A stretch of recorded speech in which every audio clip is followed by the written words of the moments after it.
Muy buenos días a todas y todos, bienvenidos a este nuevo encuentro de nuestro Tech Talk UAI.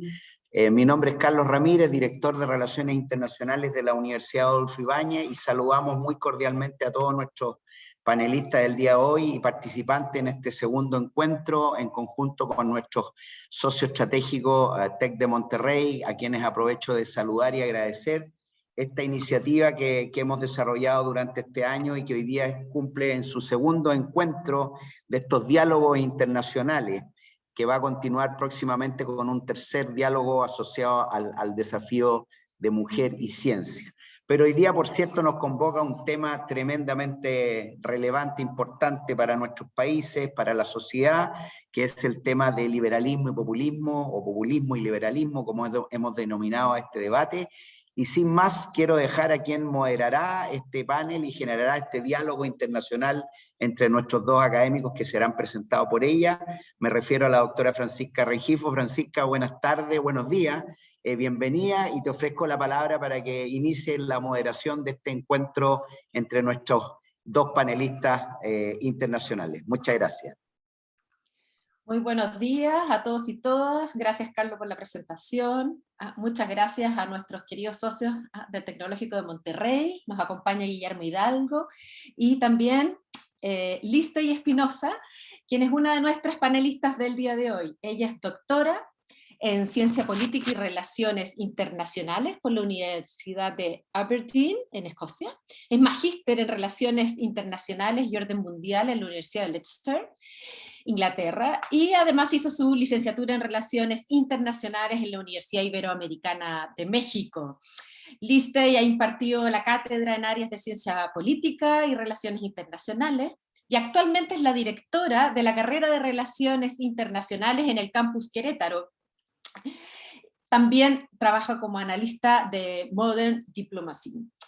Ha participado en numerosas conferencias sobre ciencia política y relaciones internacionales, ha escrito sobre temas de democracia, Unión Europea, política internacional, y sus líneas de investigación se concentran en abordar los procesos de democratización, gobernanza y teorías del Estado, política mexicana contemporánea, política latinoamericana, partidos políticos, teoría de las relaciones internacionales, y la política exterior, ¿no es cierto?, entre Estados Unidos y nuestros países latinoamericanos.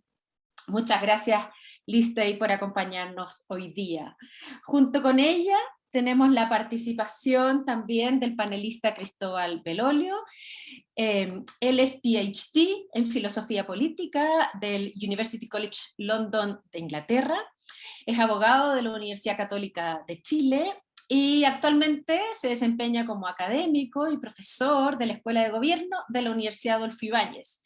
Sus áreas de investigación están en la conjunción entre la filosofía y la teoría política, en particular en torno al pensamiento liberal, y a las relaciones entre la ciencia y la religión. Es además un destacado columnista de nuestras redes sociales en Chile. Muy bienvenido, Cristóbal.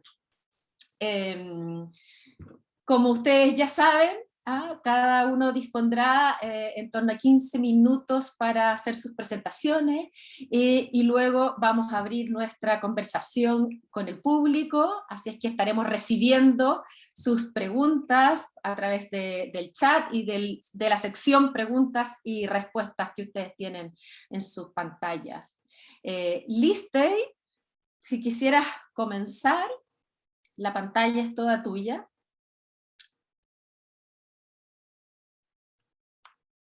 Muchas gracias, Francisca. Bueno, pues yo voy a explicar, déjenme compartir pantalla un segundo.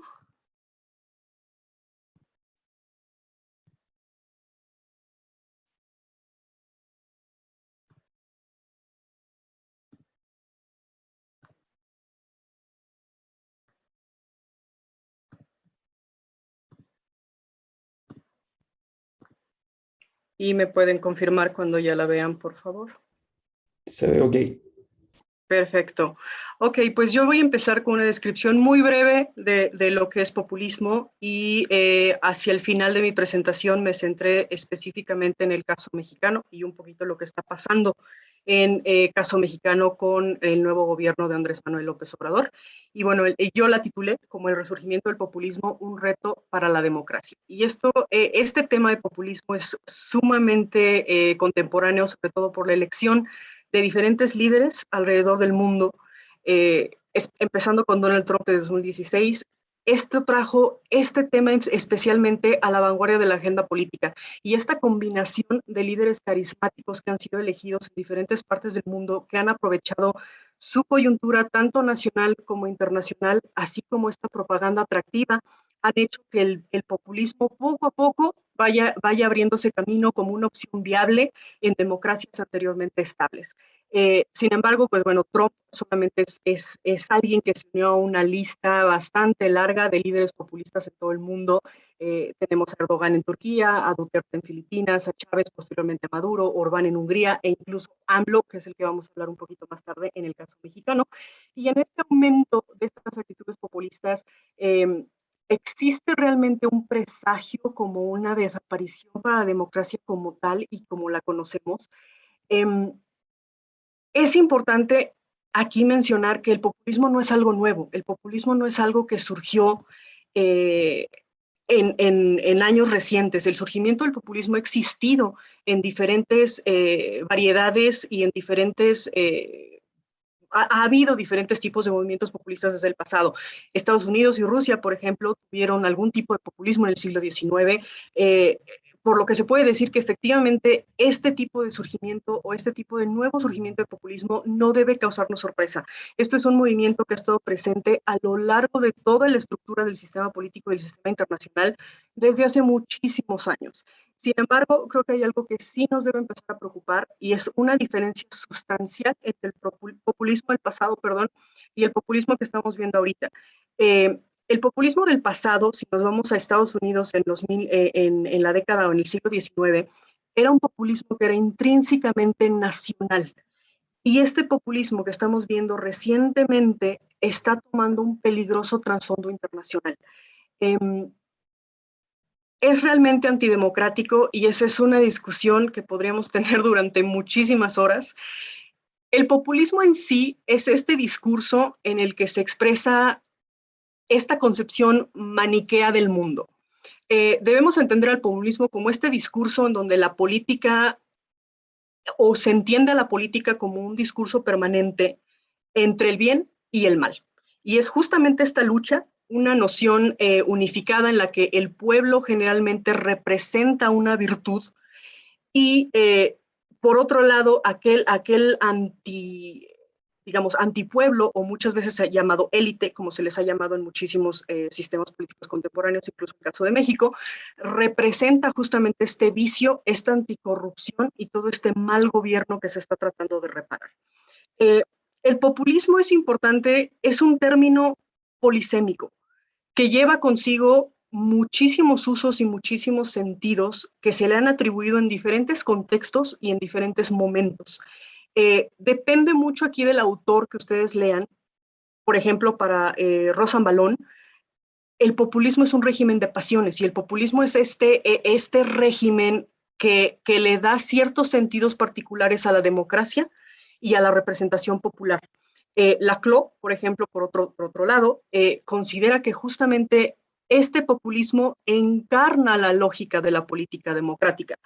¿Por qué? Porque articula justamente al pueblo y a todos los reclamos que el pueblo tiene ante una élite dominante.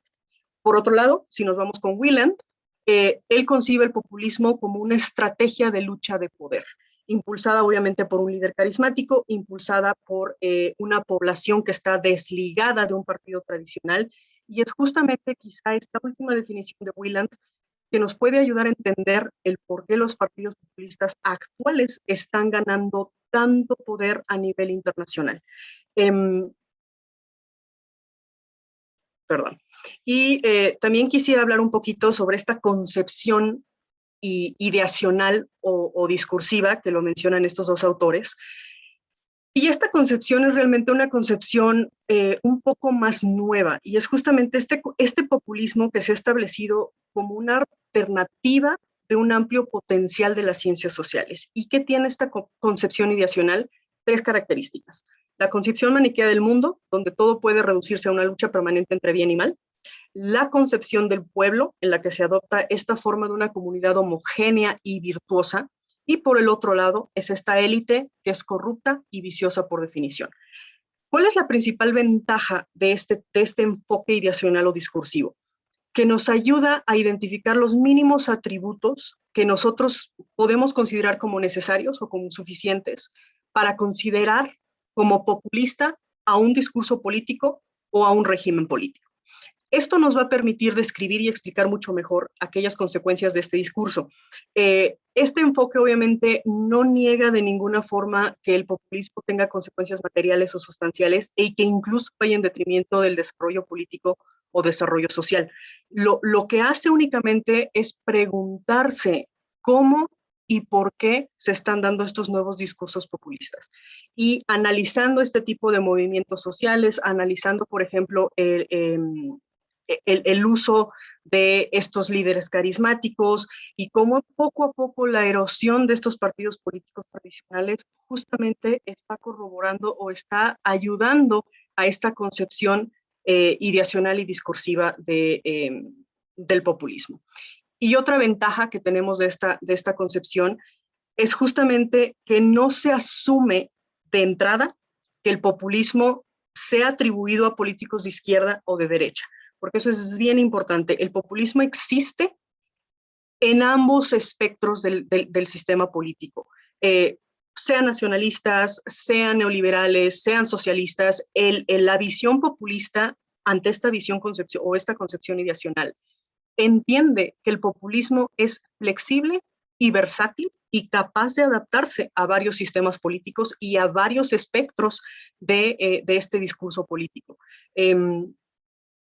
Hay diferentes, aquí puse un cuadro comparativo, que esto fue creación de uno de mis colegas, en donde prácticamente pues se ve el populismo latinoamericano, y me quise centrar un poquito más en América Latina por nuestra cercanía con sistemas políticos.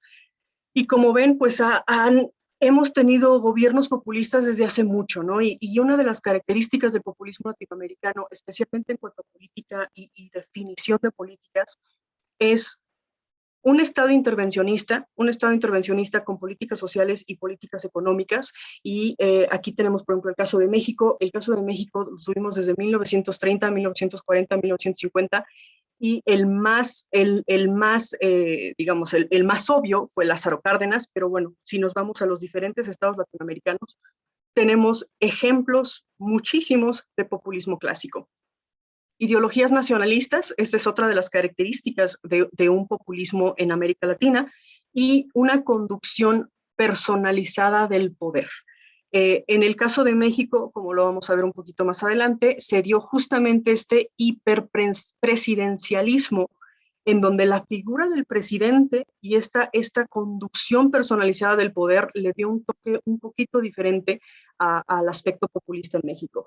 Y por otro lado tenemos el clientelismo, ¿no? Que es justamente la adopción de estas redes hacia sistema político. Y que son justamente esto, y características del nuevo populismo o del neopopulismo que estamos viendo en algunos países de América Latina y en algunos países como Estados Unidos. Justamente es esta crisis institucional y desafección de política tradicional. Tenemos una crisis fuerte de partidos políticos. Hablo en el caso particular de México y lo mismo en el caso particular de algunos otros países como Estados Unidos y como Reino Unido, en donde tienes esta desafección política tradicional. La gente tiene este sentimiento que las instituciones y el sistema político actual no están respondiendo a tus necesidades. Y cuando tienes ese vacío y cuando tienes esa pequeña o esa falta de identidad hacia tu propio sistema político, es donde se empieza a crear ese vacío de poder, en donde un populista puede entrar y manejarlo de una forma perfecta. Liderazgo personalizado, lo que se le conoce como el outsider. Si nos vamos al caso específico de Donald Trump, por ejemplo, que fue el que justamente manejó esta figura de outsider, en el que dice, yo nunca formé parte del establishment, yo nunca formé parte de esta sociedad, yo nunca formé parte de esta élite, yo soy el que tengo el poder para solucionar los problemas que ahorita tiene el país. En el caso mexicano, Andrés Manuel López Obrador se presenta también de una forma muy similar, omitiendo aquí obviamente su historia política, pero se presenta justamente como este outsider, se presenta como este candidato completamente fuera del sistema político que puede venir y arreglar lo que está podrido en el sistema. Clientelismo y reformas estructurales. Estas reformas estructurales que obviamente son necesarias para arreglar lo que no funciona de un sistema político. ¿Y qué pasa en México? México es un caso bien interesante, sobre todo en cuanto a su historia política y en cuanto a la formación de su sistema político. La democracia en México, ahí puse una tablita, la democracia en México ha sido bastante ajena a nuestro país. En nuestros casi 2 siglos de independencia, el país ha hecho por lo menos 6 intentos de democracia que están marcados ahí en amarillo. Los primeros 5 fracasaron y el sexto, que está justamente en actualidad con la elección con 2000 y con la caída del PRI, pues a 21 años de esa transición todavía nos seguimos preguntando si es un paso adelante o si es un paso atrás en la democracia. ¿Y a qué me centro en este momento? A la elección de Andrés Manuel López Obrador. En 2018, cuando Andrés Manuel gana las elecciones, esto equivale a una de las características esenciales del populismo, que es este rechazo del establishment, este rechazo que la población sentía que los demás candidatos estaban representando. Gran parte de ese rechazo obviamente fue producto de una fallida política de seguridad que ya venía arrastrándose desde prácticamente 2 presidencias anteriores. ¿Y qué es lo que hace Andrés Manuel López Obrador? Es justamente catalizar todo ese enojo para manejarlo como su parte de campaña política. Podríamos categorizarlo como un populismo. Su estilo de gobierno, y creo que aquí es algo que está presente en muchos de los gobiernos actuales, López Obrador sigue siendo, creo que sigue siendo para muchos alguien que no sabemos cómo va a reaccionar. Carece de ventajas estructurales y carece de las ventajas de redes de partidos políticos bien establecidos, como lo podría ser el PRI. Pero, ¿qué es lo interesante? Su forma de gobierno y la forma específica que tiene Andrés Manuel López Obrador de gobernar, podríamos empezar a decir que este proceso de toma de decisiones que Andrés Manuel está llevando representa una mezcla peligrosa entre hiperpresidencialismo, centralización y un poco de populismo. López Obrador ha decretado el uso, por ejemplo, el control total del Congreso, tiene un control total precisamente con los resultados de elecciones. Más de una vez ha tenido este desprecio hacia las instituciones, tiene un débil compromiso con reglas democráticas y además también tiene una negación de la legitimidad de la oposición. Y justamente si ustedes analizan este discurso de Andrés Manuel López Obrador, es esta visión maniquea del mundo, entre el bien y el mal, entre el pueblo y una élite, y él como redentor en el centro. El uso de referendos y sobre todo esta crisis que se está teniendo en México en cuanto a la visión, en cuanto a la división que hace, y si han escuchado en las noticias, la división entre pueblos, entre fifís y conservadores, entre mafia del poder, entre neoporfiristas, etcétera, etcétera. Todo esto nos llega o nos empuja a pensar que este estilo de gobierno está empujando una visión un poco populista en el caso mexicano. Y bueno, aquí lo dejo porque creo que me pasé un poquito, pero pues muchísimas gracias. Muchísimas Espero que haya sido de gracias. interés. Sí, muchísimas gracias a ti, Liste, y efectivamente muy interesante. Así es que sin duda vamos a tener muchos comentarios y preguntas luego de la presentación de Cristóbal. Adelante, Cristóbal, no te quiero restar ni un minuto. La pantalla es toda tuya. ¿Qué tal? ¿Me escuchan o no? Perfectamente. Estoy con algunos problemas tecnológicos. No voy a compartir pantalla, voy a presentar nomás algunas ideas. Gracias Lindsley, porque de alguna manera también me ahorró tener que pasar por algunos aspectos y me voy a concentrar específicamente en la tensión entre liberalismo y populismo. La hipótesis, podríamos decir, es que, o la hipótesis de cierta parte de la literatura, la tesis, yo aquí lo voy a proponer como hipótesis, pero la tesis de parte de la literatura actual, contemporánea, sobre populismo, es que el populismo sería antiliberal, pero no antidemocrático. ¿Cierto? Lo voy a poner en términos muy, muy simples. Por ejemplo, Casmude, que probablemente debe ser hoy día la figura o una de las más importantes en esta discusión, junto con Cristóbal Rovira, en su introducción al populismo, sostienen que el populismo es una especie de respuesta democrática al déficit democrático de las democracias liberales contemporáneas, ¿cierto? Esto suena un poco como un trabalengua, pero la idea es que el populismo sería una exaltación del elemento democrático de una democracia liberal que se ha puesto muy liberal pero poco democrática, sobre todo la democracia liberal de posguerra, ¿cierto? En ese sentido, se dice que el populismo no sería antidemocrático, una exaltación democrática. Ojalá que la voluntad del pueblo, rusoniana, por así decirlo, se vea lo menos constreñida posible, lo menos limitada posible.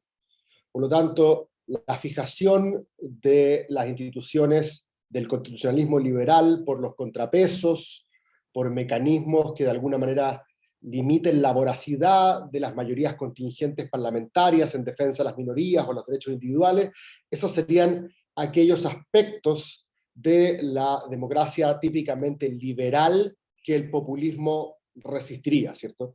El populismo, como ustedes acordarán seguramente del Brexit, cuando los partidarios de salirse de la Unión Europea en Inglaterra decían take back control, como queremos de vuelta el poder de vuelta, ¿cierto? El populismo sería entonces un reclamo contra aquellos mecanismos contramayoritarios, aquellos organismos no electos, aquellos enclaves, como se dice a veces, donde se toman decisiones políticas que han sido sustraídas de la voluntad del pueblo. Entonces la idea de que nos devuelvan el poder sería un reclamo democrático, pero no necesariamente liberal. ¿Cierto? Casmude lo dice él generalmente viendo el contexto, de hecho, europeo. ¿Eh? Dice, es una respuesta democrática y liberal, ¿cierto? A una democracia liberal que se ha puesto muy poco democrática. Yascha Mounk, que escribió en el 2008 también un libro bastante influyente que se llama The People versus Democracy.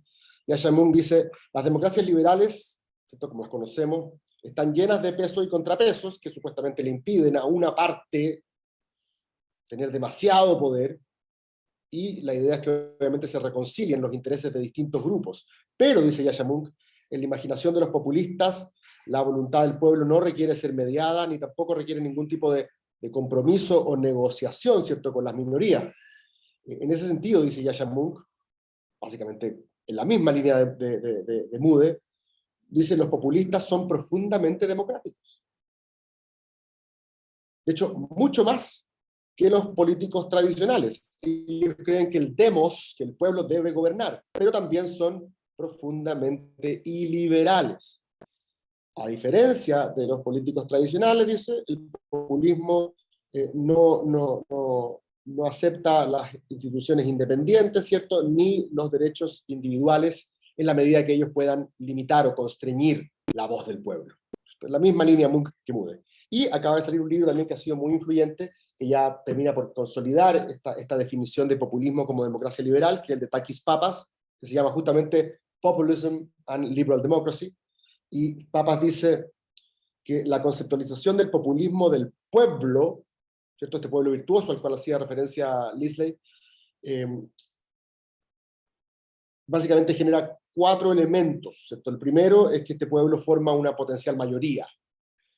Segundo, supuestamente es homogéneo. Tercero, no respeta o no tiene particular deferencia a las instituciones impersonales. Y tercero, cree que su posición es básicamente la verdad moral. A propósito de este maniqueísmo al cual hacía referencia Lidley. La idea es que las otras personas que tienen ideas distintas a las mías no están ejerciendo su legítimo derecho a discrepar en un ambiente pluralista, sino que si es que tienen una opción distinta a la mía es básicamente porque son corruptos o están trabajando contra los intereses del pueblo. Estos 4 principios, dice Papas, no son extraños al principio democrático. Los 4 que acabo de nombrar son compatibles con un principio democrático, pero son profundamente antitéticos con lo que entendemos por democracia liberal, ¿cierto? La de posguerra, que demanda controles a la tiranía de la mayoría, que promueve el pluralismo, o por lo menos respeta el hecho del pluralismo, como diría Rawls, que genera pesos y contrapesos, y que establece que los fines de la política pueden ser decididos racionalmente y no necesariamente con una calificación moral. Podríamos decir que ahí también está contrastado el populismo con la democracia liberal, y él de hecho pone una fórmula matemática, dice populismo igual democratic illiberalism, ¿cierto? Una especie de democracia iliberal. O sea, Mude, Papas, Munk, gran parte de los autores contemporáneos, de hecho podría añadir a Iván Krastev, coinciden que el populismo no es antidemocrático, sino que podría ser de hecho una exaltación del principio democrático, pero sí es antiliberal, ¿vale? Ahora, lo interesante de esta tesis, que está bastante en boga en el último tiempo, que de hecho en cierto sentido ha ido reemplazando en algunos de estos autores, pienso en Mude, por ejemplo, a la fijación por el tema pueblo-élite, que obviamente es funcional a esto, pero ha ido como de alguna manera desplazando en la literatura en los últimos 2-3 años. Interesantemente lo que hace esta tesis de que el populismo es una democracia pero iliberal, es que confirma la vieja tesis de que democracia y liberalismo es un matrimonio por conveniencia. ¿Cierto? Porque hay algunos que creen que el estadio maduro del liberalismo desde el punto de vista político en el siglo XX de alguna manera lo tenía que hacer democrático. ¿Cierto? La expansión del sufragio, la extensión de los derechos políticos, de alguna manera el liberalismo se tenía que poner democrático si es que quería vivir a la altura de sus ideales, por decirlo de alguna manera. Pero según esta tesis, entonces hay un contraste en la base de la relación liberalismo-democracia. ¿Se entiende el punto, cierto? Y digo lo de matrimonio por conveniencia porque como serían orientaciones normativas distintas, ¿cierto? La del liberalismo hacia el respeto a los derechos individuales, la de la democracia a favor de la voluntad soberana expresada, ¿cierto? Y que podrían eventualmente colisionar, que podrían eventualmente tensionarse una con otra. La democracia liberal, esta fórmula que hoy día nos parece un dato de la causa, ¿cierto? Habría sido una especie de matrimonio por conveniencia. Y como en todos los matrimonios, ustedes saben, alguien tiene que ceder un poquito, todos tienen que ceder. Entonces, la democracia habría cedido, habría dicho, ok, bueno, hay ciertos aspectos de la vida de los individuos que no vamos a regular a través del principio mayoritario, y el liberalismo habría dicho, bueno, sí, pero hay otras cuestiones en las cuales la voluntad soberana es la que decide cuál va a ser la dirección de las instituciones. Entonces, no es la única tesis, hay otros que, como digo, hay otros que creen que el estadio maduro del liberalismo era la democracia, pero lo interesante es que esta tesis de que el populismo es una democracia iliberal le da la razón a aquellos que creen que este fue siempre un matrimonio frágil. Entonces, esa es la hipótesis central que quiero presentar y cada uno verá si le parece persuasivo o no, ¿cierto? Ahora, hay otros autores, estoy pensando aquí en Jan Werner Miller, estoy pensando en Nadia Urbinati, que están al mismo nivel de los que mencioné al principio, ¿cierto? Miller, de hecho, debe ser uno de los más influyentes, Urbinati también, que dicen que esta conceptualización de populismo como democracia iliberal, o que es buena para la democracia pero mala para el liberalismo, es incorrecta, porque el populismo ni siquiera es bueno para la democracia. Urbinati, de hecho, y Miller creen que es fundamental pensar en la democracia no solamente como la manifestación ilimitada de la voluntad del pueblo, sería como más rusoniana, sino que una democracia, en un sentido más denso, más espeso, debiese incorporar un respeto al pluralismo, ¿cierto? debiese tener ciertas garantías de que el proceso político democrático va a ser respetado en el futuro. Y el gran miedo de autores principalmente como Miller es que si es que el gobernante populista, en el nombre del pueblo, lo que hace es erosionar los contrapesos a su poder, piensa en el caso venezolano, por ejemplo, ¿cierto? Finalmente, que le impide transformarse derechamente en autoritarismo, ¿cierto? Así que no hay contrapesos, que impide que ese populismo, que parte como una democracia liberal, Orbán, de hecho, ya que nombró Hungría, Lisle, así dice, nosotros somos una democracia liberal, que impide que una democracia liberal, una vez que erosionó todos los contrapesos que podía tener el gobernante de turno, las instituciones finalmente independientes, ¿cierto? El Tribunal Electoral, las Fuerzas Armadas, el control constitucional, etcétera, que impide que es una especie como de pendiente resbaladiza, el clásico slippery slope, ¿cierto? El argumento de la pendiente resbaladiza, que impide que devengan autoritarios. En ese sentido, tanto Urbinati como Miller no están de acuerdo con esta caracterización, creen que el populismo también es antidemocrático. Ahora, hay algunas posiciones más intermedias, ¿eh? Y estoy pensando principalmente en Rovira. Rovira cree que, y con Mude de alguna manera, de que hay populismos inclusivos y populismos excluyentes. Y de hecho hace la comparación entre Latinoamérica y Europa.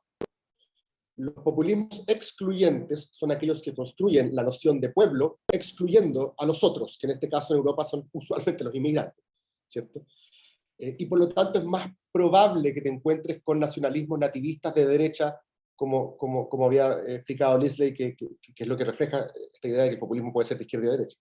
En cambio, en Latinoamérica, lo que dice Mude es que estos populismos habrían sido más incluyentes, en el sentido de que su vocación originaria habría sido incorporar a la toma de decisiones aquellos grupos que han sido históricamente desplazados o marginados, como los grupos indígenas, la diversidad sexual, ¿cierto? Las mujeres, y podemos, a pesar de que es dudoso el caso de la mujer en algunos gobiernos populistas latinoamericanos, pero en principio la idea sería no construir al otro como han hecho los gobiernos populistas europeos, sino que aquí la idea es incluir a aquellos que han estado históricamente desplazados por las élites tradicionales, ¿cierto?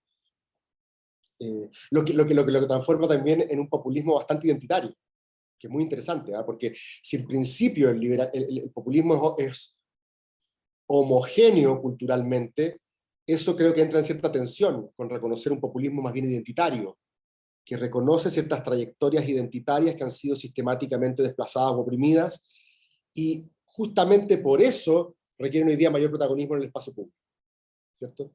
En desmedro de aquellos grupos que han sido históricamente privilegiados, ¿cierto? Hombres blancos, heterosexuales, católicos, etc. Hay otros como Benjamin Moffitt, por ejemplo, que dice: es cierto que la relación entre liberalismo y populismo es tirante, pero hay algunas cosas que mirar, ¿cierto? Por ejemplo, dice él, en Europa hay muchos actores políticos, no sé, gobiernos, actores políticos, movimientos políticos, no todos han llegado al poder, ¿cierto? Actores políticos en Holanda, por ejemplo, que son clásicos populistas de derecha, pero que permanentemente utilizan retórica liberal para algunas de sus causas. Por ejemplo, ¿cierto? Con Trump, Bolsonaro, aquí en Chile, José Antonio Caz, lo vemos siempre, ¿cierto, Fran? La pelea contra la corrección política. No me dejan decir lo que quiero decir, ¿cierto? Y interesantemente, este argumento típicamente utilizado por los populistas utiliza el argumento liberal de la libertad de expresión, ¿cierto? Entonces, de alguna manera, habría una especie como de instrumentalización de ciertos principios liberales para una agenda populista. O, por ejemplo, la idea de la secularización, ¿cierto? En Europa hay muchos movimientos populistas que ocupan el argumento de la secularización para evitar la influencia islámica, ¿cierto? Porque el cristianismo ya ha sido tan culturalizado, por alguna manera, ya está secularizado en la institución y la práctica política, que solamente se utiliza un argumento típicamente liberal a favor de un Estado laico, separado de la Iglesia, pero solo porque tu objetivo es dejar un poco afuera a la influencia musulmana. Entonces él también dice, ojo con esa caracterización tan tensa o tan tirante entre liberalismo y populismo. Entonces ya, esa es más o menos como la revisión de la literatura en esta tensión, y podríamos echarle un vistazo, ya que Liz lo hacía en el caso de México, al caso chileno. Yo soy de aquellos que cree de que más allá de la manipulación un tanto majadera del concepto de populismo en el debate público, creo que aún así existen argumentos, llamémosle académicos, ¿cierto?, para considerar que mucho de lo que ocurre en Chile coincide con un clima populista. Bueno, y es normal, porque si es un momento global, si es un zeitgeist global, como decía Mude, sería muy raro que uno pretenda estar completamente ajeno a, punto uno, la narrativa pueblo versus élite, que yo creo que es una narrativa que se instaló con mucha fuerza en Chile después del estallido social. No era el clivaje relevante. Hoy pareciera ser uno de los más importantes, ¿cierto? Segundo, y ese es un clivaje moralizante, o sea, que demoniza a la élite, al establishment político y económico, ¿cierto?, de los últimos 30 años. Piensa, por ejemplo, cómo Karina Oliva estuvo a punto de vencer a Claudio Rego en la gobernación metropolitana, porque básicamente evadió la discusión programática, pero fue capaz de transmitir que él era un hombre blanco, heterosexual, católico, de 3 comunas, que había participado en los últimos gobiernos de los 30 años. Y con eso ya básicamente tenía el setting para poder establecer una especie de autoridad moral, de superioridad moral. El segundo elemento que me parece que está muy presente en Chile es la crítica a la mediación política, a las instituciones de intermediación, especialmente a los partidos, ¿cierto? El pueblo unido avanza sin partidos, es un clásico eslogan populista, que de alguna manera los pone en tensión con grupos de izquierda como el Partido Comunista, que reivindican el instrumento partidario. En cambio, en Chile, en la última elección de convencionales constituyentes, el triunfo se lo llevaron todos los grupos independientes que demonizaron los partidos, ¿cierto? La Lista del Pueblo, los independientes no neutrales. Es decir, ser militante era básicamente cargar con una sospecha, una mácula moral, ¿cierto?, una mancha de sospecha.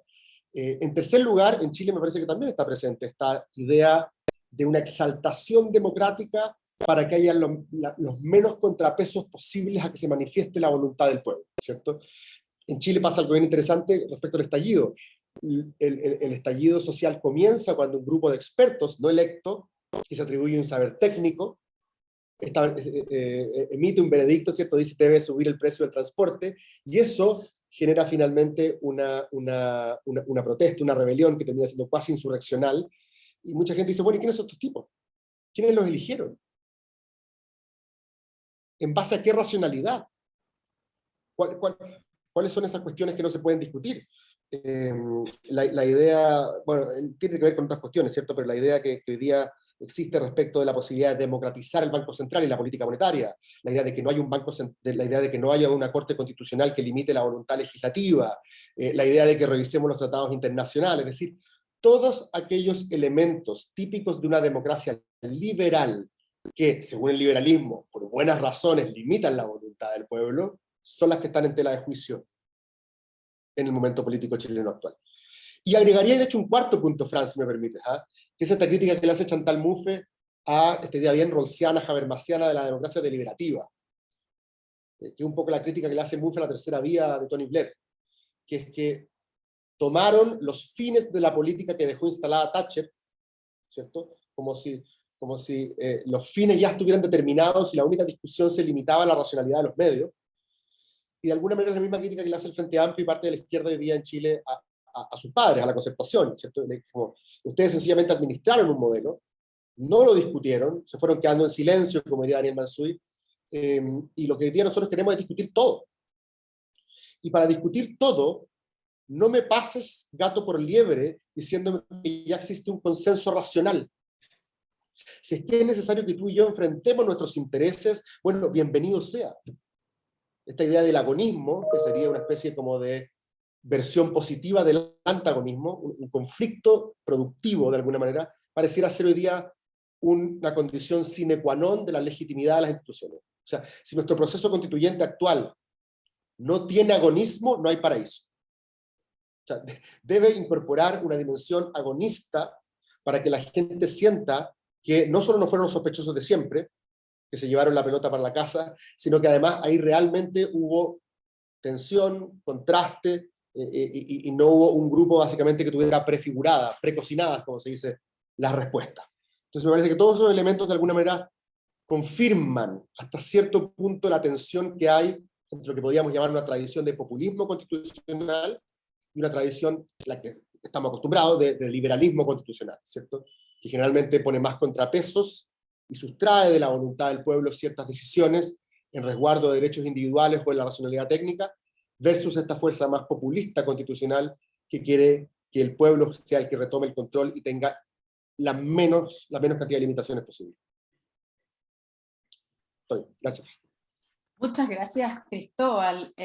Sin duda, tanto Lizzy como Cristóbal nos han abierto una serie de flancos, ¿no es cierto?, de aspectos de esta compleja relación entre el populismo y la democracia, específicamente la democracia liberal, que ha mostrado ser tan compleja, ha sido históricamente y es también hoy día, ¿no es cierto?, una relación tensa. Bueno, en parte porque pareciera, a raíz de lo que les he oído a ustedes, que fuera una relación evidente y directa, la del populismo con la democracia, porque la democracia moderna la entendemos como el gobierno del pueblo, y respondería a la voluntad del pueblo. Entonces, pero, por otra parte, el populismo introduce una dicotomía antagónica entre nosotros, el pueblo, y ellos, los otros, que serían las élites políticas, el establishment, los partidos políticos, como también mencionaban. Entonces, esta relación pareciera que fuera de esta lógica, una lógica política de distanciamiento, como si fueran dos partes que se pueden distinguir claramente en la realidad, ¿no es cierto?, y que están opuestas, ¿no? Ahora, una perspectiva distinta, también como ustedes han planteado, argumenta que el populismo podría ser un desafío positivo, una fuerza reformadora de la democracia, transformadora de nuestra democracia actual, porque la reconectaría con esa ciudadanía, ¿no es cierto?, de la calle, como también decimos, que articula esas demandas sociales insatisfechas, y que históricamente ha provocado procesos de ampliación democrática al incluir a sectores más amplios de nuestra población. Ahora bien, también tenemos la perspectiva opuesta de un populismo como traba las libertades fundamentales. Entonces, el populismo vendría a ser un desafío negativo, en este caso, a la democracia en su concepción más liberal, más originaria de ella.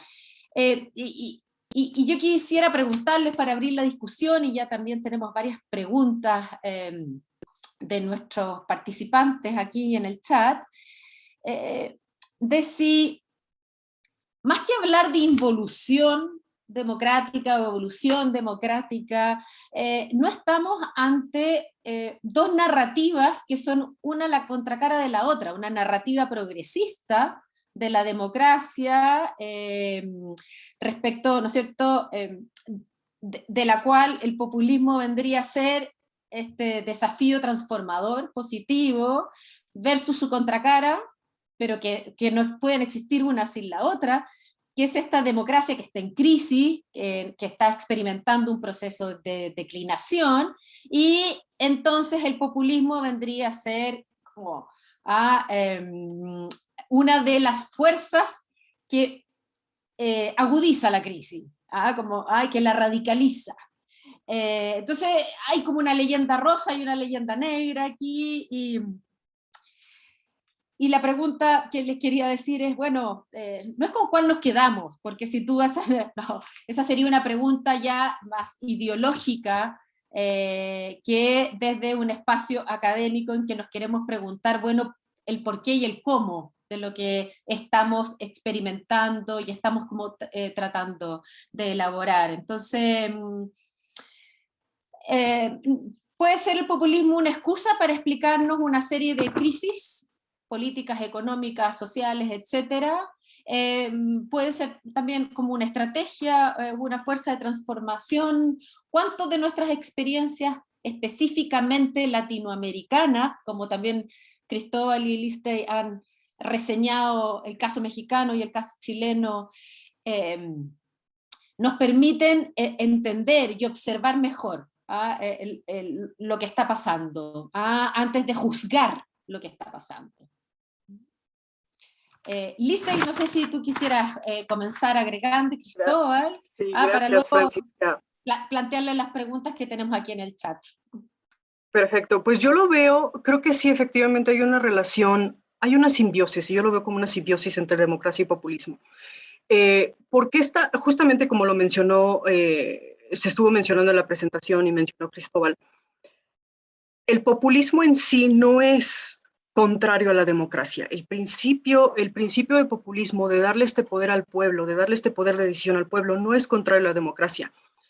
¿Qué es lo contrario? Justamente cuando los principios liberales de democracia empiezan a ser atacados. En el caso de, tenemos gobiernos de oposición, en el caso de justamente esta ideología de apertura democrática, etcétera, etcétera, debemos entender también al populismo como un resultado de erosión democrática.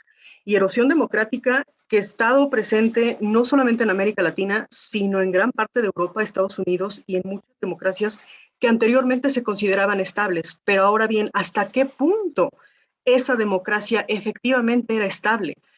Había problemas de erosión desde hace muchísimas décadas. Hay problemas en el que la gente no se siente identificada con ese sistema de gobierno, en donde la gente tiene una crisis de desafección con partidos políticos, en donde se siente este sentimiento de que efectivamente pues la élite o lo que se visualiza como élite no está respondiendo a esas demandas populares.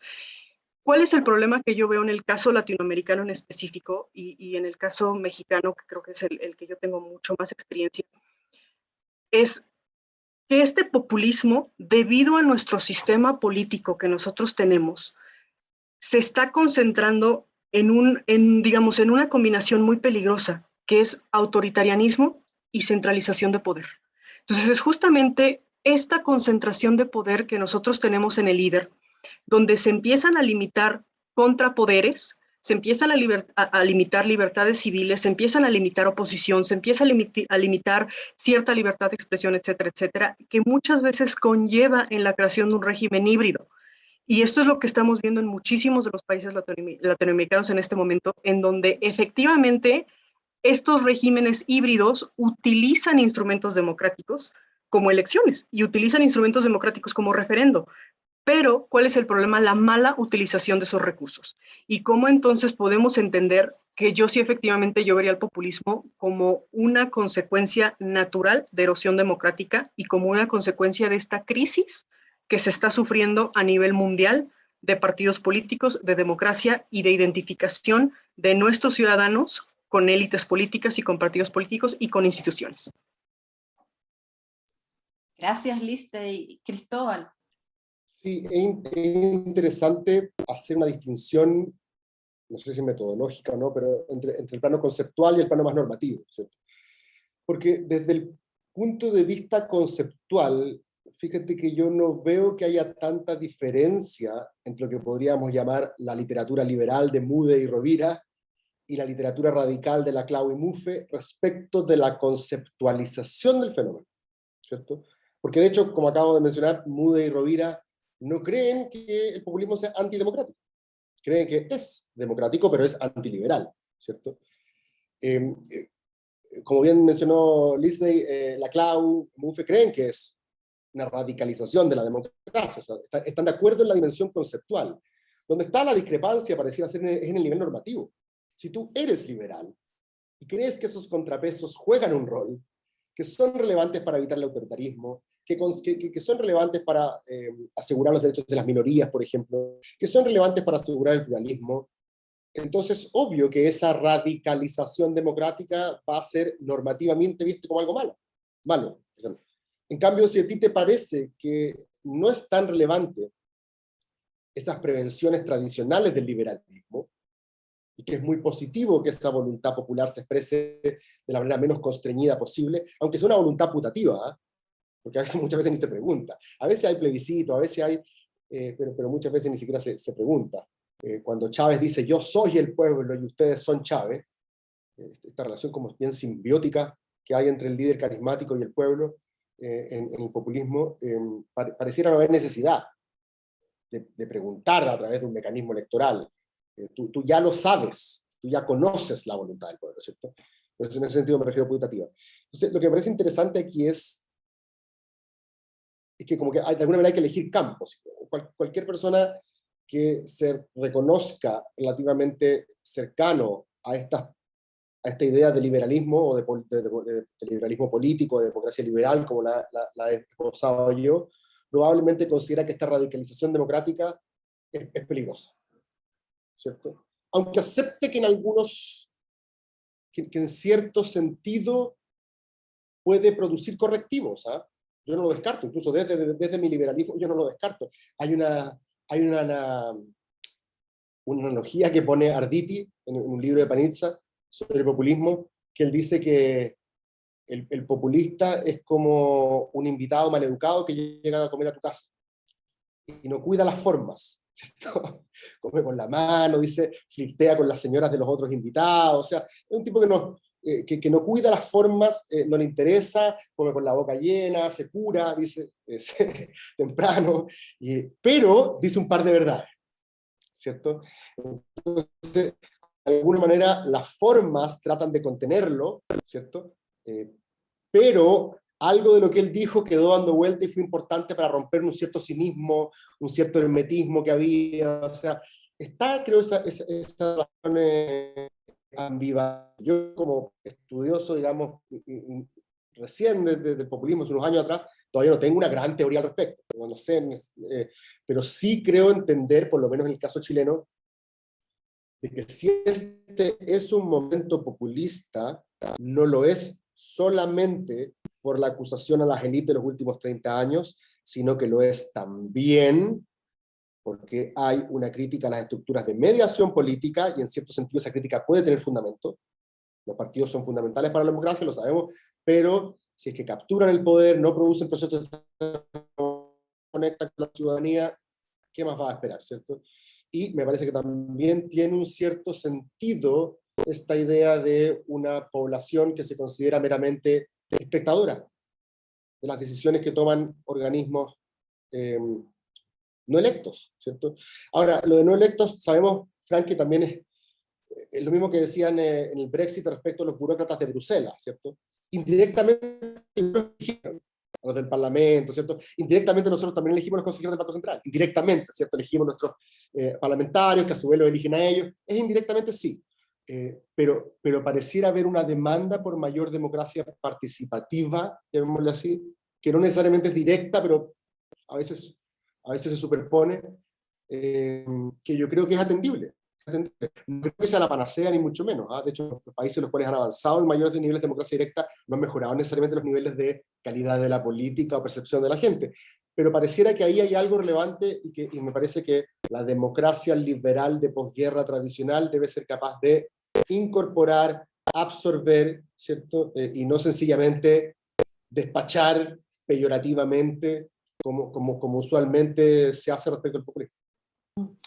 En esa línea tenemos una pregunta bien interesante que hace María Elena Riquelme, que pregunta si ¿es el populismo entonces solo una forma de hacer política y no intrínsecamente un perjuicio para la población en tanto tuerce las decisiones del pueblo?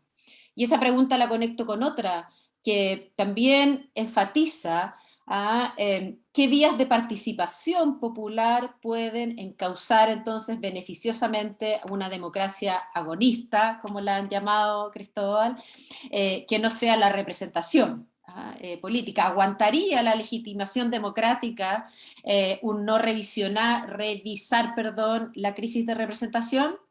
Eso nos pregunta Juan Ignacio Gaona. ¿Qué diría Liste, Cristóbal? Gracias, Francisca. Pues yo lo ligo con algo que ha estado mencionando Cristóbal, que es justamente esta crisis, digamos, o cómo entendemos esta representación y hasta dónde se puede utilizar la representación popular en una forma que no sea utilizada como ha sido utilizada por populismo. Partidos políticos. Y yo creo que esto es una clave esencial para una democracia, como lo acaba de mencionar Cristóbal. Pero ¿cuál es el problema? Que tenemos una crisis de representación y tenemos una crisis fuerte en el que no solamente en el caso mexicano, sino en muchos de los países donde están surgiendo estos movimientos neopopulistas, estos partidos políticos no han sido capaces de adaptarse a una nueva realidad económica y social, y no han sido capaces de adoptar esas nuevas necesidades del pueblo. Intrínsecamente, los métodos populistas, o sea, los métodos de efectivamente recopilar las demandas del pueblo, no son antidemocráticas y efectivamente deberían de canalizarse en este primer sentido desde las instituciones oficiales o las instituciones o los canales que están permitidos en una democracia y los esenciales partidos políticos. Sin embargo, si tienes esta crisis de identidad, esta misma crisis entre plataformas políticas de partidos políticos, y lo hago con el caso mexicano, ¿no? El caso mexicano, los partidos políticos, y si tú le preguntas a alguien en las siguientes elecciones de 2024, ¿por qué partido vas a votar? Pues prácticamente nosotros ya hemos votado por todos. Y tenemos exactamente los mismos problemas de inseguridad, de pobreza, de falta de crecimiento, de corrupción, etcétera, etcétera. Entonces, justamente si tú no fortaleces, y aquí lo estoy viendo desde mi punto de vista muy personal, que es el énfasis en democratización y en justamente institucionalizar estos canales que deben estar presentes para que la ciudadanía participe y para que la ciudadanía haga llegar sus votos y haga llegar sus demandas y haga llegar sus peticiones.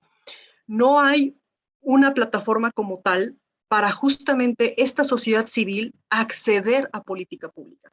En el caso muy particular mexicano, que es el que yo obviamente he estudiado y conozco, sociedad civil está completamente fragmentada, está completamente desagregada. Entonces, es precisamente esa desafección, esa fragmentación en el que si le pones un líder que comience a aglutinar lo que el pueblo demanda, pues empiezas a ver este tipo de éxitos populistas en muchos países. Entonces yo me iría por institucionalizar los canales institucionales que tenemos, como partidos políticos, como organizaciones civiles, como acceso a política pública, el incrementar la participación de sociedad civil, incluso en política pública, lo cual en muchos de los países latinoamericanos simplemente no existe. No existe esa parte de convocar tanto en Congreso, tanto en otra parte, a sociedad civil y a escuchar las demandas del pueblo que están ahí, que son legítimas. Es únicamente el uso erróneo de estas demandas para satisfacer un modelo político, que en este caso es el populismo. Muchas gracias, Cristóbal. Estaba pensando, por lo que decía Lizzie, que efectivamente una manera de ponerle coto a la tiranía de la mayoría, que es como el miedo atávico, ¿cierto?, del liberalismo, Tocqueville y Mill en el siglo XIX hasta Hayek y Berlin en el XX, ¿cierto? Esta idea de que una mayoría, o sea, en ese sentido es interesante que el verdadero enemigo de este liberalismo es Rousseau y no Marx, ¿cierto? Y de hecho Tocqueville menciona algo muy parecido a lo que decía Lizzie. La principal garantía que tiene un pueblo contra la tiranía de la mayoría es una sociedad civil activa, ¿cierto? Es el derecho de asociación de la gente. Berlin habría dicho la santificación de un espacio de libertad negativa, ¿cierto? Que independiente cuál sea su justificación o qué tan ancho o estrecho sea su radio, esté completamente asegurado. Me parece que dentro de aquella literatura interesante leer aquella que considera que el populismo no es democrático. O, dicho de otra manera, no es necesariamente una corrección democrática. Y aquí estoy pensando en Urbinati, estoy pensando en Miller. Urbinati cree que el principal, lo que caracteriza al populismo es esta crítica a la intermediación política y la necesidad de mayor democracia directa, ¿cierto? Pero, ¿qué significa directa? ¿Siempre requiere un líder carismático que hable por el pueblo? Según la argentina Esperanza Casullo, esa es una condición necesaria, no sé si es suficiente, pero por lo menos necesaria, del populismo. Si es que es así, Fran, lo que pasó en Chile no es populismo, lo que pasó con los indignados en España no es populismo, lo que pasó en Occupy Wall Street no es populismo, que si bien tenían una narrativa pueblo versus elite, les faltaba el líder carismático, ¿cierto? Porque de hecho el estallido chileno no lo tuvo, hasta ahora no lo ha tenido. Ese líder carismático que diga, yo hablo por el pueblo. De alguna manera Pamela Giles trató de ser una especie de líder tardía del estallido, ¿cierto? Y juntando un poco los símbolos tradicionales del populismo del siglo XX, ¿cierto? Así como Alessandria hablaba de la canalla dorada, ella hablaba de sus colegas, así como Alessandria a principios de los años 20 hablaba en Chile de la chusma querida, ella hablaba de los Simonet, los nietitos, o sea, había una especie de símil ahí en ese discurso, ¿cierto? Pero la pregunta es, ¿cómo se formula esa demanda por democracia directa, el populismo tal como lo estamos describiendo? ¿Es a través de referéndums? ¿Es a través de mecanismos de asambleas territoriales? El concepto de territorio es un concepto que en Chile en el último tiempo ha estado muy, muy presente en la discusión, así como ha resucitado el concepto de pueblo. Durante muchos años, Lisley y nosotros no hablábamos de pueblo, hablábamos de ciudadanía. Ahora se volvió a hablar de pueblo. Y ahora se habla de territorio. No se habla, los diputados tienen semanas distritales, los convencionales tienen semanas territoriales. O sea, el concepto del territorio pasó a ser súper importante, las coordenadas retóricas del momento. Y desde ese punto de vista, ¿quién habla por la Asamblea? Una de las cosas más interesantes que dicen que ocurrió en el movimiento feminista en Chile en 2018 es que las asambleas que se tomaron en las universidades tenían vocerías rotativas que cambiaban cada 6 horas. ¿Cierto? Entonces, no era la vocera la que tomaba decisiones, no era el concepto clásico del líder populista que ya conoce la voluntad del pueblo. Este es un mandatario que tiene que cada 6 horas volver a la asamblea y confirmar lo que va a después negociar. ¿Cierto? Ahora, quizás otras alternativas podemos explorar. Hay un chileno que se llama César Hidalgo, que trabaja en el MIT, y que propuso en los días del estallido una forma de decodificar la protesta social a través de un algoritmo que priorizara más de la calle. Tú podrías perfectamente gobernar sin estructuras de intermediación si el algoritmo fuera, ¿cómo se llama? Legitimado políticamente, órganos de intermediación. Entonces no estoy enteramente claro de cómo opera ahí. Lo que sí parece complejo, y que es el punto de Miller, es que quizás la democracia, más allá de renovación periódica de autoridades, requiera el aseguramiento de cierto pluralismo, ¿cierto? Y ese pluralismo político requiere aceptar que el que está en la vereda al frente tiene una opinión legítima. Y un poco lo que decías tú, Lisley, de López Obrador, ¿cierto? No estoy seguro de que estos mecanismos de democracia directa o asambleísta o de algorítmicos sean necesariamente sensibles a ese pluralismo. Puede serlo, ¿eh? Puede que yo no haya leído suficiente y existan fórmulas de compatibilizarlo, pero ahí yo pondría ojo. Y en esa misma línea nos pregunta Stefano Benvenuto, ¿qué tan importante es el contexto temporal y espacial del discurso del populismo? O sea, ¿qué dirían ustedes? ¿Puede un mismo discurso ser populista en un contexto y no en otro? Fran, pues si puedo responder yo primero, creo que un discurso populista, bueno, las 3 características que yo mencioné, en donde justamente se da esta división del mundo de una forma muy maniquea, se da esta dicotomía entre pueblo-élite. Un discurso populista es muy fácil de identificar y creo que el populismo, como lo mencionamos, es bastante versátil y es bastante flexible para adaptarse tanto a izquierda como a derecha. Un discurso, independientemente del contexto, o si puede ser un discurso populista en un lado o en otro, lo dudo, porque generalmente tienen esas mismas características. Hay que recordar sobre todo que justamente populismos tanto de izquierda como de derecha surgen en contextos donde existe esta frustración de muchos sectores de la población por no sentirse identificados. Si no existe esa crisis de representación y si no existiera esa crisis de identificación, no habría una necesidad por un discurso populista y no habría una necesidad de tratar de englobar esas demandas supuestamente no resueltas por parte de la élite en un discurso populista. Mi respuesta sería, pues no, un discurso populista lo será en México, en Argentina, en Chile y en Francia y en China, de cualquier forma. Gracias, Lisley. Cristóbal, y uniendo esa pregunta con otra que nos hace Cristian Barrera, ¿cómo influirían las redes sociales también en determinados contextos y en un proceso más global de homogenización de este fenómeno, el populismo? Un buen punto, ¿ah? Es un buen punto, porque fíjate que los que primero empezaron a escribir de populismo en la era contemporánea, por ejemplo, cuando Moody escribe el Populist Zeitgeist, en 2004, no había Twitter, o por lo menos no existía tal como lo conocemos, ¿cierto? Estaba con suerte apareciendo en Facebook, por lo tanto, para ellos son variables independientes. En cambio, para Munk, que escribe el 2018, las redes sociales y la democratización del espacio virtual, como lo es de alguna manera, son cruciales para explicar fenómenos como Trump u otros. Y es interesante ver ahí quién tiene la razón, ¿cierto? En principio, parece plausible especular con que justamente esa democratización que le entrega a todos una voz que antes solamente estaba reservada para algunos emisores, va de la mano con un clima, ¿cierto?, de mayor, bueno, valga la redundancia, democratización, ¿cierto?, que sería el elemento central de este populismo tal como lo hemos descrito.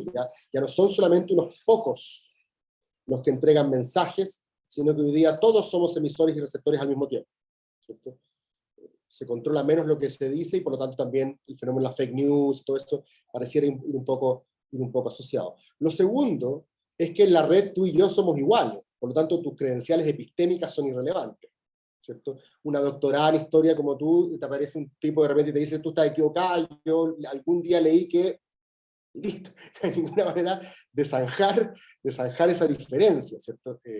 Y de alguna manera ese potencial democratizador del discurso populista no solamente se refiere, creo yo, a la autoridad política, sino también a la autoridad epistémica, ¿cierto? Tú sabes que a mí me interesa mucho el tema de si acaso el populismo es o no anticientífico, ¿cierto? O cómo podría serlo o cómo no podría serlo. ¿En qué sentido es una característica accidental, trivial, o en qué sentido pareciera ser una cuestión esencial al discurso? Y es súper interesante que más allá de la demonización de algunos científicos que son la élite intelectual, ¿cierto? O más allá de la crítica a la tecnocracia de algunos científicos que muchas veces aspiran directamente a gobernar, me parece que hay un argumento que está muy presente en la literatura sobre populismo, que es esta como exaltación del sentido común, ¿cierto? De tu experiencia personal. Y para el sentido común, la experiencia personal no se requiere revisión de pares, ni grupos de control, ni generalmente aquellas garantías, por así decirlo, metodológicas que te aseguran que tu resultado va a ser capaz de aislar, en la medida de lo posible, los sesgos cognitivos, ¿cierto? De alguna manera, la glorificación del sentido común permite que esos sesgos cognitivos se expresen también de la manera más ilimitada posible, ¿cierto? Entonces, me parece que puede haber una relación entre el uso de estas plataformas.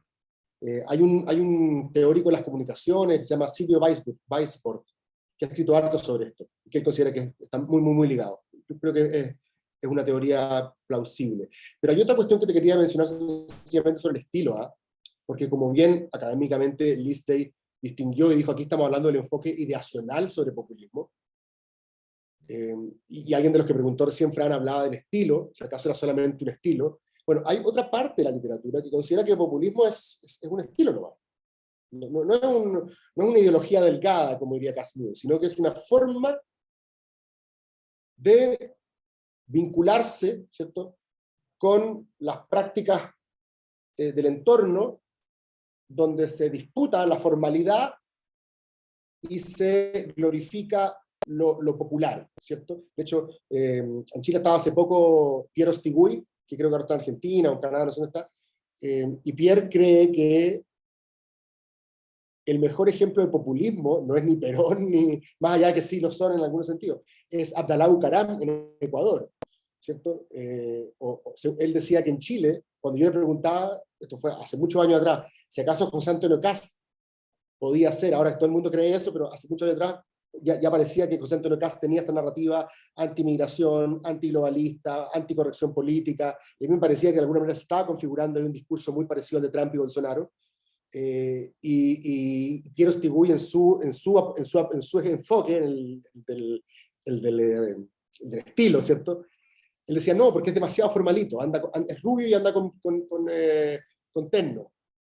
la única populista que yo he visto en Chile, me decía Pierre, es Roxana Miranda, porque Roxana Miranda dice que la nueva constitución tiene que escribirse con falta de ortografía, porque así es como escribe el pueblo. O sea, bajo esa conceptualización, eso sería populismo. Y nadie de la clase como más formal, por así decirlo, en Chile, lo sería. Quizás bailar como Naruto, como lo hizo Pamela Giles en el Congreso, algo así podría calificar, no sé. Fran, y si pudiera aumentar otra cosa sobre redes sociales. La pregunta, creo que esa pregunta es bien interesante en el contexto que estamos viviendo actualmente. Y me voy a centrar en el caso específico de Facebook, por ejemplo. Durante la elección de Donald Trump, un estudio reciente de la Universidad de Oxford justamente comprobó que el 80% de la actividad favorable a Trump había sido llevada a cabo por bots. ¿Qué es lo peligroso de redes sociales? No solamente la cantidad de información a la cual tenemos acceso, sino en el caso específico de Facebook, algo que se le conoce como microtargeting. Este microtargeting, que es justamente el utilizar tus datos, tanto tu sexo, tu edad, tus likes, prácticamente todo lo que haces en esa red social, para dirigirte una propaganda absolutamente personalizada. Y entonces esta propaganda absolutamente personalizada te está evitando ver lo que está al lado y te está evitando distinguir que hay una diferente posición política. Esta clase de desinformación, que puede ser tanto, pues es difícil distinguir en una red social cuál información es verídica y cuál información no es verídica. En caso de elecciones, como se realizó con Trump, se ha realizado con muchos otros políticos, pues no solamente va pendiente a favorecer a un candidato en cuestión, sino también a atacar y a descalificar al otro.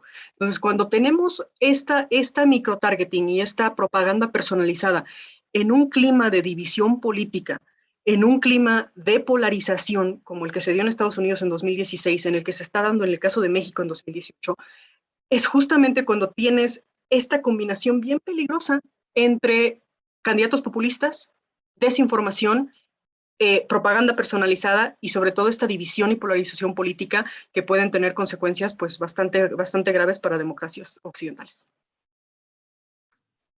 Sí, muchas gracias. Pareciera que estamos poniendo en riesgo la discusión política, la deliberación política propiamente tal.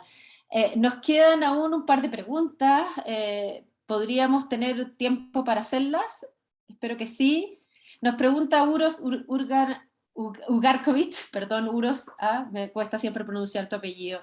Es pensando en la relación entre populismo y liberalismo, ¿cómo interpretar el hecho de que en Chile, a diferencia, ¿no es cierto?, del populismo etnonacionalista que domina en Europa, el discurso populista chileno en los últimos años se articula con los discursos como el feminismo, el ecologismo, el plurinacionalismo? Entonces, en otras palabras, ¿no sería más apropiado interpretar en el marco de Laclau, ¿no es cierto?, que sostendría el populismo como pluralista, pero no liberal?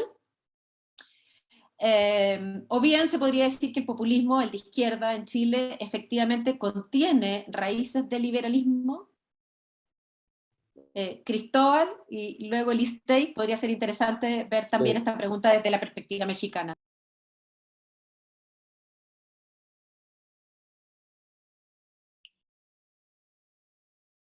¿Me escuchan o me quedé pegado?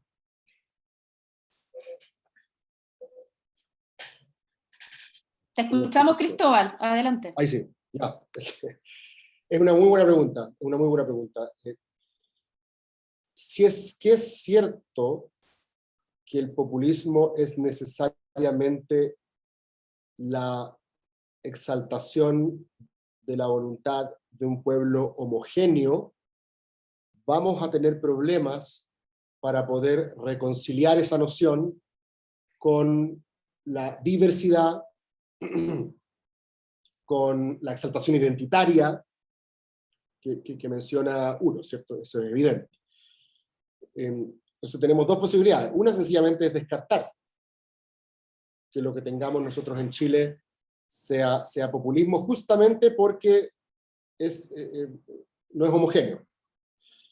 En el libro de Carlos Ruiz, sobre el Nuevo Pueblo, de hecho habla de experiencias diversas y heterogéneas de precarización, ¿cierto?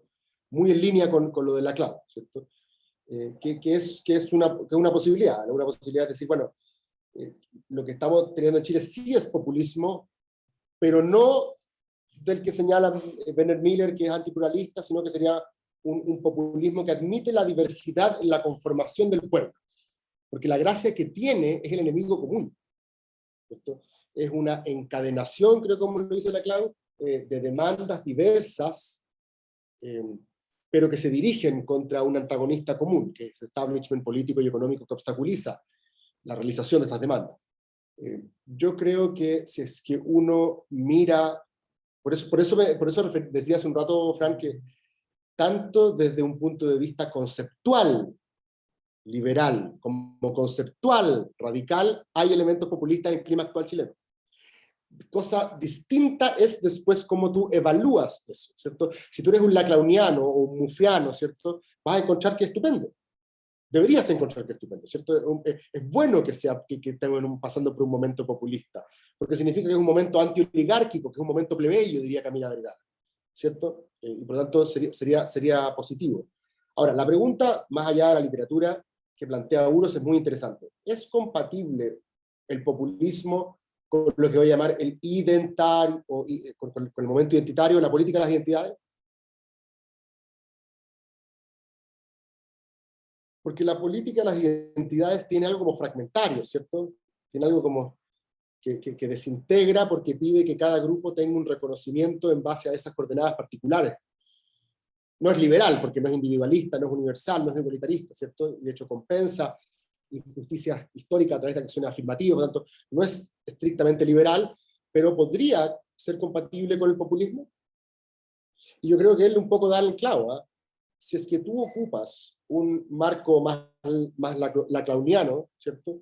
Uno podría pensar que el populismo no necesariamente requiere un pueblo homogéneo, que requiere experiencias diversas, heterogéneas, de precarización.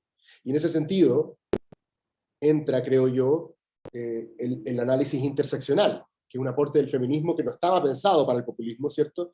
Pero que hoy día de alguna manera, a ver, déjame plantearlo de esta manera. Lo que hace, yo creo, hoy día la teoría interseccional es que te entrega una noción más precisa de la distinción entre pueblo y élite. Élite no es solamente el empresario y el político tradicional, sino élite es todo aquello que los ejes interseccionales estén en el campo privilegio, ¿cierto? Por eso hablaba de hombre, blanco, heterosexual, de regiones, católico, plenamente capaz físicamente, ¿cierto? Y en el campo pueblo caben todas las subcategorías que la interseccionalidad considera como categorías oprimidas, ¿cierto? Mujer, indígena, de regiones, diversidad sexual, minoría religiosa, ¿cómo se llama?, con capacidades diferentes, etc. Y si te das cuenta, hoy día los candidatos, los políticos cuando compiten, tratan de buscar en qué sentido ellos están en el campo de la víctima, en qué sentido ellos están en el campo de la opresión, para ser más pueblo y menos élite. Y creo que esta es una manera, por así decirlo, de reconciliar el problema que plantea Uros. Quizás utilizar la teoría interseccional para buscar de qué está toda la identidad históricamente oprimida, y la élite es la que conecta todas las identidades históricamente privilegiadas. Gracias, Cristóbal. ¿Listey? Concuerdo con lo que dice Cristóbal. La verdad, aquí sí desconozco mucho el contexto político de Chile, pero lo que yo puedo ver como observadora, y coincido con lo que menciona Ulrich, con lo que menciona Cristóbal, es esta idea de la CLO, de no necesariamente el pueblo tiene que ser homogéneo. Hay condiciones en Chile de donde tienes varios descontentos, ¿no? Tienes una baja valoración de partidos políticos, tienes una crítica de instituciones políticas, tienes crisis económica, salud, etcétera, etcétera. Entonces, todo este tipo de diferentes demandas, aunque puede parecer un pueblo no homogéneo, que sería una característica esencial para el populismo, sí es un caldo de cultivo para el populismo, sobre todo cuando entendemos esta visión de la CLO, donde efectivamente esta visión de pueblo no homogéneo y esta aglutinación de diferentes demandas de diferentes sectores puede llevar a cabo o se puede aglutinar en un sentimiento populista. Coincido también con Cristóbal en el hacer la interseccionalidad y el entender cómo los diferentes sectores están aglutinando las demandas. En el caso chileno, yo no lo consideraría en este momento como una experiencia tendiente a populismo. Creo que están el caldo de cultivo está ahí y están los elementos necesarios para que un líder, ya sea de izquierda o de derecha, aglutine esas demandas de este grupo no homogéneo y de este pueblo no homogéneo para que pueda llegarse a una propuesta populista. En este momento yo no lo consideraría como tal. Muchas gracias, Listey. Entiendo que estamos en la hora, nos quedamos con varias preguntas todavía, así que vamos a tener que hacer una siguiente conversación, ¿no es cierto? Guillermo y Diego, un liberalismo, populismo y democracia 2, para poder recoger las interesantes preguntas que están planteadas, ¿no es cierto?, respecto además de otros contextos latinoamericanos, como El Salvador, mencionan aquí, Ecuador también salió a la luz. Muchísimas gracias, Cristóbal, muchísimas gracias, Listey. Dejo, ¿no es cierto?, el cierre a cargo de Guillermo Hidalgo. No sé, Muchas gracias, Francisca. Pues sí, como bien comentas, ha sido una sesión muy interesante, sobre todo, como bien dijo Listey, no tan nueva, pero sí de moda. Entonces, pues yo digo que sigamos conversando, sigamos dando estos espacios de colaboración entre nuestras instituciones, con nuestros expertos y con nuestros estudiosos, para que nos sigan ilustrando en este y varios temas adicionales. Agradecerte, Francisca, tu excelente conducción, a Listey y Cristóbal, muchas gracias por su amable participación, extraordinario, y seguiremos muy al pendiente de sus nuevas colaboraciones. Y a los que nos acompañaron a través de este canal de la Universidad Adolfo Ibáñez, agradecerle mucho también a la Dirección de Internacionalización, a mi amigo Carlos Ramírez, su colaboración y pleno apoyo para estos conversatorios que venimos realizando. El siguiente es en el mes de noviembre, así que estén muy atentos a la siguiente convocatoria. Que tengan muy buen día y muchas gracias a todos. Buenas tardes. Chao, gracias. Chao, Listey. muy Chao, buenas Carlos. tardes. Nos vemos. Muchas gracias. Muchas gracias.